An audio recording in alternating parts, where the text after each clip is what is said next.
আজকেই দেখেছেন আমার অনেকগুলা পোস্টার ছিঁড়ে ফেলেছে চর প্রদর্শনে, অনেকগুলা। হ্যাঁ, আসলে এখানে আমাদের পরিবেশটা খুবই ভালো ছিল। আমরা অনেক দিন ধরে নির্বাচনে কাজ করতেছি।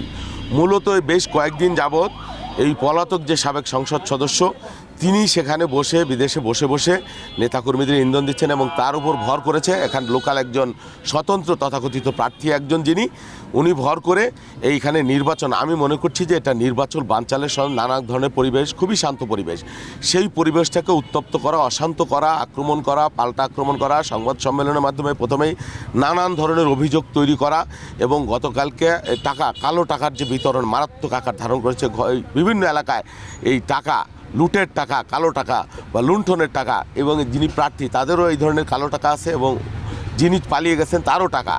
এই টাকা দিয়ে মানুষের মধ্যে বিভাজন, বিভ্রান্তি তৈরি করবার জন্য চেষ্টা করা হচ্ছে এবং আমাদের এলাকার মানুষ সচেতন আছে। ইনশাল্লাহ নির্বাচন বানচালের কোনো ষড়যন্ত্র আমরা বরদাস্ত করব না, আমরা প্রয়োজনে কঠোর হব। এই ভিডিওগুলো আমি খুঁজে দেখবেন, আমার একটা এলাকার কোনো পোস্টার নাই, সমস্ত পোস্টার ছিঁড়ে ফেলেছে।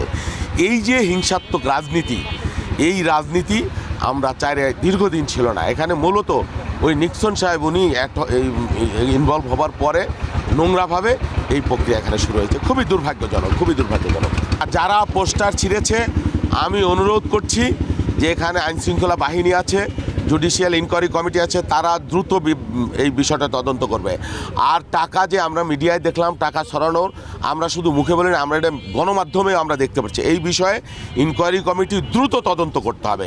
এবং শুধু তাই না, ওই যে চর প্রদর্শনে ওনার যে বাড়ি, যে সংসদ সেখানে নিক্সন চৌধুরীর স্টাফ, পিএ, পিএস এবং তারই ঘনিষ্ঠ লোকরা ওখানে বসে বসে নানান ধরনের ছক তৈরি করছে, নাশকতার ছক তৈরি করছে। এই বিষয়গুলো দ্রুত কার্যব্যবস্থা গ্রহণ করবার জন্য, নির্বাচন বানচালের জন্য এখানে নানান ধরনের তৎপরতা আছে। পলাতক নিক্সন চৌধুরী এবং তার এজেন্ডা বাস্তবায়ন করছে এই তথাকথিত স্বতন্ত্র প্রার্থী।